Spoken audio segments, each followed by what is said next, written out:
Jai Hind everyone, myself Richa, Assistant Professor in EC Department of AKGEC. Today we will discuss about the pulse modulation.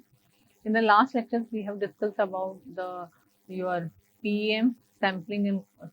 So here some part of the sampling we will again discuss, after that quantization and PCM. So as we know, and if we want to send any information, so it can be in analog form as well as a digital form. So if we transmit any signal using digital signals, then it is more accurate, or we can say there is less probability of less error. So first we have to convert our analog signal into digital. So analog to digital conversion, a digital signal is superior to an analog signal, as I've discussed, and it is more robust to noise, and it can be easily recovered. Because if we know this is error, we have to just flip the bit. 0 will become 1 and 1 will become 0. So it can be very easy to recover, correct and amplify. For this reason, tendency today is to change any analog signal into digital. After that, we will perform the communication on this transmission of the signal. So in this section, we describe the technique pulse chord modulation, and if time permit, we will discuss about the delta modulation also. So PCM basically consists of 3 steps to convert digitized and analog signal. First is the sampling, then quantization and binary encoding. So first we will sample our analog signal. After that, quantization will be done, and this quantized value will be converted into binary signal. So before we sample, we have to filter the signal to limit the maximum frequency of the signal as it affects the sampling range. It means it should satisfy the Nyquist criteria, that is Fs should be greater than or equal to twice of Fm. Then only your sampling will be performed. Filtering should ensure that we do not destroy the signal, that is remove high frequency component that affect the signal shape. So this is your PCM encoder. First, we are having one analog signal. It is going into PCM encoder. This complete unit is your PCM encoder. This encoder consists of 3 blocks. First is the sampling, second is the quantization and encoding. So when your analog signal is sampled, then it becomes a PAM signal, which we have discussed in our previous lecture. So this analog signal is converted into pulse amplitude modulation using this sampling. After sampling, quantization is done. It means we are quantized our sample to a particular value. So this is a quantized form of your PAM signal. It means we are discretize our level. It means we are discretize your amplitude of the signal. This is done through the quantization. After quantization, the signal is given to the encoder. Encoder will convert this quantized level into binary code. So this will become your digital data. Simple process of PCM encoder. So how the sampling is done? Analog signal is sampled every TS second.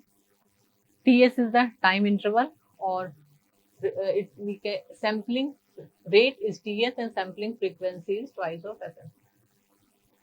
So TS is referred to as sampling interval, and Fs is equal to 1 upon TS, and it is called the sampling rate or sampling frequency. So basically there are 3 types of sampling. First is the ideal sampling, natural sampling and flat top. In ideal sampling, what will happen? We are multiplying analog signal with an impulse signal, right? So this is the ideal sampling. Impulse at each sampling instant. But this is not practical, because practically it is not possible to generate an impulse pulse. It is not having any width, so we cannot carry any frequency component with the ideal sampler. So we are going towards the natural sampling. In the natural sampling, what will have a pulse, short pulse width of rectangular pulse will be multiplied with our analog signal. So pulse of short width with varying amplitude is the output. It means we are multiplying rectangular pulses with the analog signal, so we are getting short with varying amplitude signal. But here the top of the waveform carry the same shape, that is your analog signal. It is, we can say it is a continuous in nature, so it will be more affected by the noise. So third one is the flat top. In the flat top sample, we are using the sample and hold circuit like in natural, but a single amplitude value we are getting. It means here the top of the signals will be flat.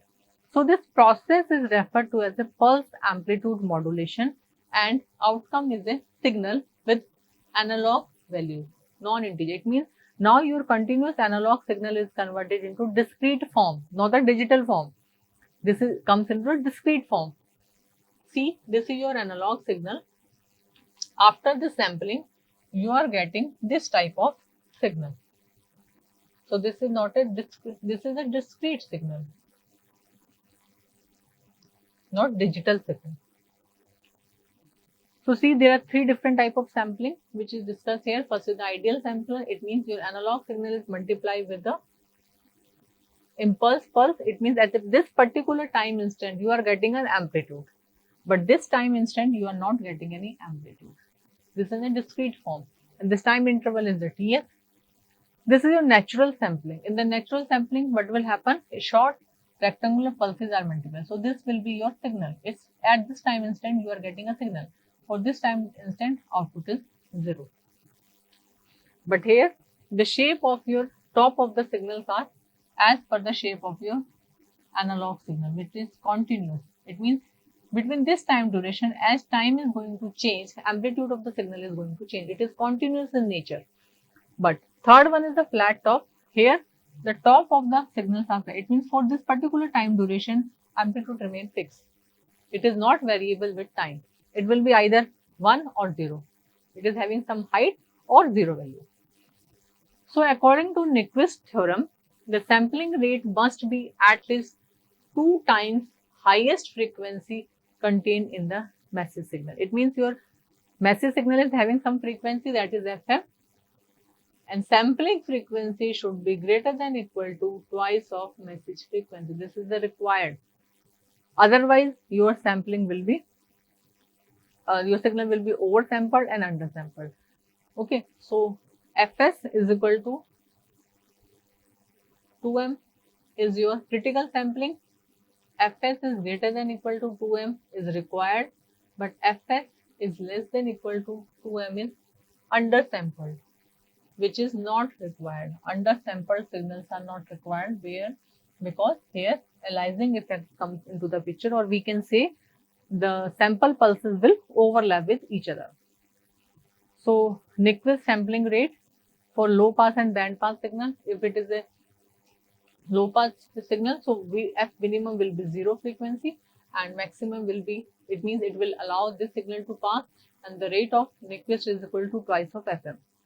Band pass filter, it means the filter is having some minimum frequency and the maximum frequency. The difference between this minimum and maximum should be equal to twice of maximum frequency. So if we are taking an example of Nyquist theorem, let us sample a sine wave at a 3 sampling frequency. First is Fs is equal to 4 of F, Fs is equal to twice of F, and Fs is equal to F. It means we are taking a 2 times of the Nyquist rate, equal to Nyquist rate, and 1/2 of the Nyquist rate. So what will happen with our samples? So it can seem that the sampling at the Nyquist rate can create a good approximation of the original sine signal. We will show in the next slide. And oversampling in part B can also create the same approximation, but it is redundant for unnecessary sampling below the Nyquist rate. It means for this and this you are getting a good approximation for, but for this approximation is not good. See here, Fs is equal to 2f and Fs is equal to 4s, right? So what will happen? This is your sampling and you are getting 3 points, so you can reconnect the dots and you can approximate, find out what is the maximum and the minimum value. For Fs is equal to 4m, it means now you are getting 3 points in a half cycle, 3 points in a half cycle. So this is more approximate version of this signal. But if we are using Fs is equal to F, you are getting only 2 points in a complete cycle, one here and one here. If we join these, so this is not your original signal. So this is not the good approximation of your signal. So next, if we are considering the rotation of a clock, the second hand of a clock has a period of 60 seconds. According to the Nyquist theorem, we need to sample the hand every 30 seconds. or we can say time period Ts is equal to T and Fs is equal to twice of F. So in the next slide, we will show the sample point in order for 12, 6, 12, 6 and 12. These at the clock of 12, 6, 12, 6, 12 and 6. The receiver of the sample cannot tell if the clock is moving in the forward direction or the backward direction. In part B, if we sample at a double rate, it means now we are taking in between we are taking one sample. 12, 3, 6, 9 and 12. Now clock is moving in the forward direction. In part C, we sample below the Nyquist state, it means between these two samples, we are further reduced the sample, so we are getting 12, 9, 6, 3 and 12. Although the clock is in the forward direction, but receiver thinks that clock is moving in the backward. See here. In the first case, we are taking a time at 12, 6, 12, 6. So we cannot find out whether your clock is moving into the forward direction or reverse direction. But from this figure, when we are taking samples at this point, 12, 3, 6, 9, 12. It means clock is moving into the forward direction. This is your oversampling. This is at the Nyquist rate. But if we are doing the undersampling, so what will happen during the undersampling? 12, 9, 6, 3, 12. So in this way, we are finding that clock is moving into the backward direction, but actually it is moving into the forward direction. So an example, it is seeming backward rotation of the wheel of a forward moving car in a movie. This can be explained by undersampling process.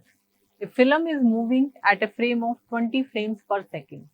If a wheel is rotating more than 12 times per second, then undersampling create an impression of backward rotation will be showing. So this type of sampling is much more required in terms of moving frames, where it is affecting the quality of your videos. And if we are taking an example of telephone company, so telephone company digitize voice by assuming a maximum frequency of 4000 Hz, and the sampling rate there will be 8000 samples per second. Okay, if we are taking a complex low pass signal has a bandwidth of 200 kilohertz, what is the minimum sampling rate for this signal? So can we find out the minimum sampling rate here? So bandwidth of a low pass signal is between 0 and F. So where F is the maximum frequency of the signal and the maximum frequency of the signal is given 200 kilohertz, and your sampling rate should be twice of that maximum frequency. Okay, so 200 kilohertz is the maximum frequency, so sampling rate will be 40. Okay, it means multiply by 2, that is the samples per second. A complex, now we are taking an example of band pass signal, right? A band pass signal has a bandwidth of 20 kilohertz. What is the minimum sampling rate? Can we are able to find out this? We cannot find, because band pass filter is having a response like this. This is F minimum and this is F maximum or minimum, right? Maximum is given 200 kilohertz, but minimum is not given. If minimum is not given, we cannot find out. We do not know the maximum frequency in the signal. Sorry, this is not the maximum given. It is given the bandwidth of the signal. So we do not know what is the maximum and minimum frequency of the signal. So we are not able to find out the sampling rate in case of band pass signal if bandwidth is given. So after sampling, signal is given to quantizer where the samples are quantized. So sampling result in a series of pulses. In the sampling, we are getting a series of pulses with a varying amplitude ranging between two limits, maximum or minimum. So these amplitude values are infinite between the limits. So we need to map the infinite amplitude value for a finite value, right, onto a finite set of values. So this is achieved by dividing the distance between minimum and maximum into L zone, and each of the height delta.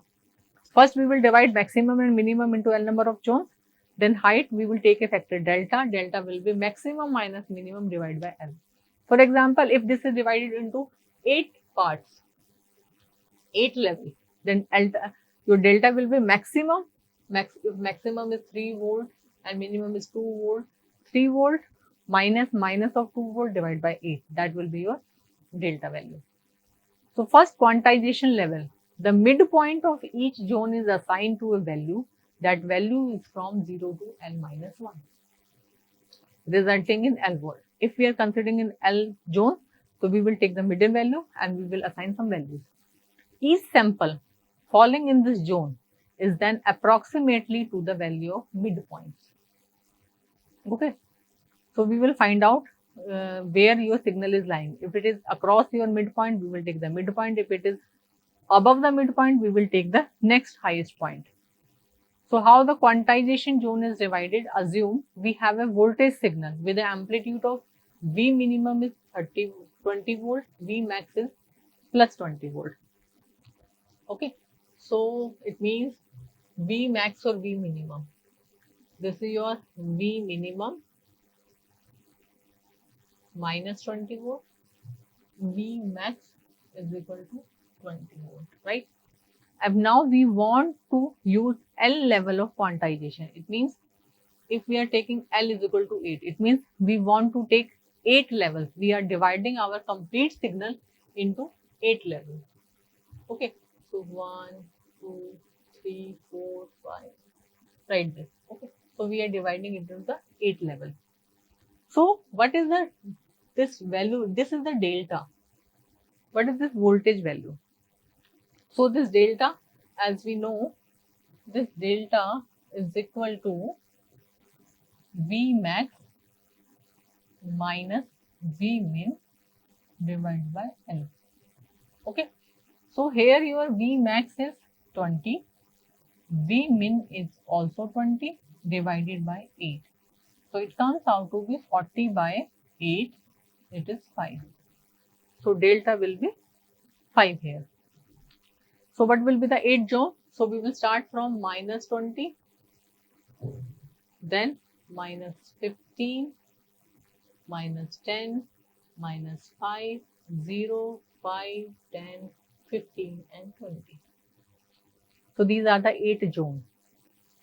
So after that we will find out the midpoint of these zones. So see here, minus 20 and minus 17. What will be the midpoint? The gap is 5. 5 divided by 2 will be 2.5. So we will subtract, because we are moving in this direction. So we will subtract 20 minus 2.5. It comes out to be 17.5. So first mid value is 17.5. Next, in this zone, again subtract 2.5 from 15. It comes out to be 12.5. Next zone, subtract 2.5 from minus 10, it comes out to be 7.5. After that, from minus 5 to 2.5. Now we are going from 0 to 5. Now add, because we are going to positive direction, now add 2.5 into 0, it comes out to be 2.5. After that, add 2.5 into 5, 7.5. Next level is 10, add 2.5 into 10 is 12.5. Next level is 15, 15 plus 2.5 is 17.5. So here the total signal is divided into L levels, and the midpoint of L levels are from varying from minus 17.5 to 17.5. So these are the quantized zone, and it means, or we can say we are divided our signal into L number of 8 number of levels. Now how bits or codes are given to this zone? Each zone is now given to one binary code. Clear? How this is assigned? The number of bits which is required to encode the zone, or number of bits per sample, as it is commonly referred to, we will use this, and B is equal to log 2L. Right? Here we are taking L is equal to 8. So in this formula we are taking log 2 8. So NB comes out to be 3. It means we are using 3-bit data. Now this 3-bit can be written into 3 bits can be represented into 8, 0, 0, 0, 0, 0, 1, 0, 1, 0, 0, 1, 1, 1, 0, 0, 1, 0, 1, 1, 1, 0 and 1, 1, 1. With the help of 3 bits, we can represent 8 number in the binary. Now we will assign 0, 0, 0 to 1, 1, 1, assigning these 4 to the zone. So 0, 0 will refer to the zone, first zone, that is -20 to -15. Next number is 0, 0, 1. Now this is between assigned to next zone, that is -15 to -10, etc. It means for each zone we are using one number. So I will write it here: 0, 0, 0, 0, 0, 1, 0, 1, 0, 0, 1, 1, 1, 0, 0, 1, 0, 1, 1, 1, 0. These are the 8 zones. Okay, so this 8 zone can be written with the zone. First is -20 to -15, -15 to -10, -10 to -10 to -5, -5 to 0, 0 to 5, 5 to 10, 10 to 15, and 15 to 20. So these binary bits are assigned. So these binary bits are used here. So we are taking one example. In the example we are having, if I am drawing a curve, so this is your message signal. Okay, this is a message signal. Okay, this message signal is sample. It is sampled, and after the sampling we are getting this point. These dots are the sampled point. Okay, and this complete amplitude is varying from 4D to -4D, and we are dividing it into how many? 1, 2, 3, 4, 5, 6, 7, 8 zones. Again, if your L is 8, the number of bits required to convert into a binary signal is 3. It means each zone will now be present with 3 number of binary bits. So these are the levels. We are writing level 0, 1, 2, 3, 4, 5, 6, 7. 0 to 7, it means there are 8 levels. So first, what is the normalized PAM value? So normalized PAM value is the exact value. So this is -1.22. Next normalized value is 1.5. Next is approximately 3.24. Next is 3.94. Next level is 2.20. Next is 1-1.10. Next, -2.26. Here is -1.88, and this one is -1.20. So this is actual PAM signal, PAM amplitude, when we sampled our signal. After this, we are giving a quantized level to this values. Quantized level, it means we are using this value and we are using levels. So we are giving the quantized level here. So see here, from we are taking next highest value, right? So -1.22 will be converted into -1.50. So these are the exact values, right? Midpoint basically. So here we are drawing the midpoint also. So value of midpoint is here -3.5, -2.5, -1.5, here -0.5. This is your 0.5, 1.5, and this is your 2.5, 3.5. Next step is to divide at the middle level. So when we are comparing these two values, so it is more close to -1.50. So we are taking -1.50, and this 1.50 is the middle value. So we will take the same value, that is 1.50. This is the middle value. Now compare this 3.24. It is near to 3.50. Again 3.94 is near to 3.50. We can take 4 also here. Okay, so 2.20, it is near to 2.50. Minus 1.10, it is near to minus 1.50. 2.26 is near to minus 2.50. Next nearest value we are taking. Minus 1.88, it comes to minus 1.50. Okay, all the time we are taking lowest value or nearest value. Okay, if is the case when there is a little gap between both the value highest and the lowest, then we will consider lowest value. Okay, see here, we can go to minus 2 also, but we are taking a higher value. So this is the higher value as compared to minus 9.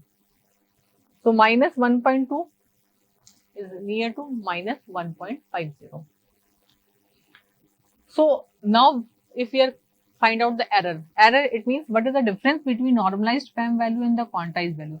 So the difference between are minus 0.28, 0, 0.26, the difference between these two, normalized value and the quantized value, it is minus 0.44, 0.30, minus 0.4, minus 2.4, 0.38, 0. It means it should not be greater than or greater than plus minus 0.5.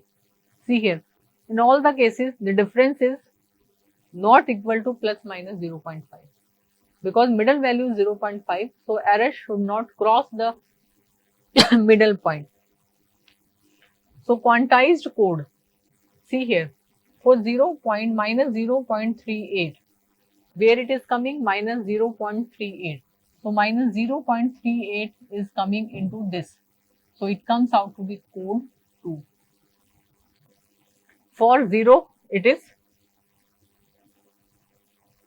so quantized code for these values. Minus 1.50 comes into 2, 1.50. So this is your 1.50, it comes out to be 5. 3.50. So this is your 3.50, it comes out to be 7. 3.507, 2.50 is 6. 1.50. There is 1.50, 1.50 is minus 1.50 is 2, minus 2.50 is 1, minus 1.50 and 0. So normalized quantized value, we have to take the middle value. What is the nearest middle value to that? Okay. So the middle values are assigned with the code. So these are the code which is assigned to middle value. See here, these are the middle value. I will change the color.